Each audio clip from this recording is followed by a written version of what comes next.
ගේ රේසින් එක ගේන තවත් එක් වීඩියෝ. අපි බලමු ඔයාගේ බයික් එකේ ආයු කාලය වැඩි කරන්න පුළුවන් ක්‍රම සහ විධි කීපයක් ගැන අපි මේ වීඩියෝ එකෙන් අද කතා කරමු.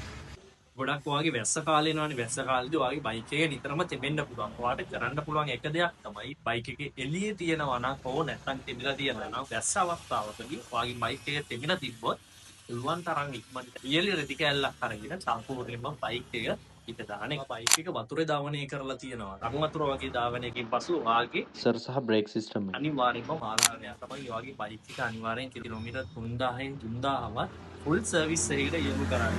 එතකොට ඔයාගේ අර දැන්ට තියෙන රනින් කන්ඩිෂන් ඔයාට තවත් අවුරුදු ගණනාවකට ඔයාගේ බයිසිකලේ අලුත්ම විදියට අලුත්ම පෙන්නෙන් ඔයාට වාර්තා කරන්න. මොනවත් එක් කාරණාවක් තමයි ඔයාගේ බයිසිකලේ බ්‍රේක් පද්ධතිය නැත්නම් බ්‍රේක් ලයිනර් මාස 6න් 6කටවත් අනිවාර්යෙන් චෙක් කරන්න. ඒක මගින් ඔයාට පුළුවන් ඔයාගේ දැනට පවතින තත්ත්වයට වඩා වෙනසක් තියෙනවා නම් ඔයාගේ බයික් එකේ ආයු කාලය තව දිගු කරගන්න.